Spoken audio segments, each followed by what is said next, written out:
गांव में उस घटना के बाद सन्नाटा पसरा रहा। कोई भी अब हवेली की तरफ देखने से भी डरता था, लेकिन डर के साथ साथ जिज्ञासा भी फैल रही थी।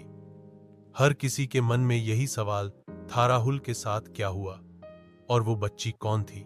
कुछ महीने बीत गए।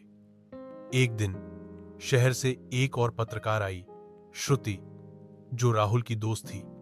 जब उसे राहुल की गुमशुदगी की खबर मिली और हवेली से मिला कैमरा देखा, उसने फैसला किया, अब सच सामने लाना ही होगा। श्रुति ने वो अंतिम रिकॉर्डिंग बार बार देखी। राहुल की चीख, बच्ची की हौंसी और कैमरे के लेंस पर आई एक काली परछाई जिसने कैमरे को गिरा दिया था। श्रुति ने नोट किया कि झूले के पीछे की दीवार पर कुछ उकेरा गया था, एक नाम, अन्या। श्रुति एक रात पूरे इंतजाम के साथ हवेली पहुंची। कैमरा, टॉर्च और एक ओल्ड स्कूल स्पिरिट बॉक्स। हवेली वैसी ही वीरान थी, पर कुछ बदला हुआ सा लगा। हवा शांत थी, झूले वाला कमरा अब भी वैसा ही था। झूला धीरे धीरे हिल रहा था, बिना किसी हवा के। श्रुति ने दीवार की ओर देखा। अन्या अब और भी साफ लिखा था और उसके नीचे एक तारीख, 15 जून 1995।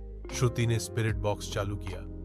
रेडियो जैसी खड़खड़ाहट के बीच एक धीमी आवाज आई, मुझे वापस मत भेजो। श्रुति ने कांपते हुए पूछा, अन्या, क्या तुम हो? जवाब आया, तुम्हें भी रहना होगा, जैसे राहुल।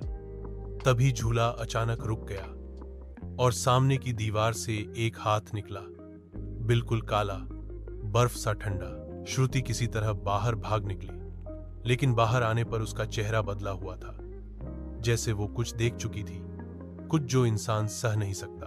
गांव वालों ने देखा कि अगली सुबह हवेली के बाहर अब 2 कैमरे पड़े थे, एक राहुल का, एक श्रुति का।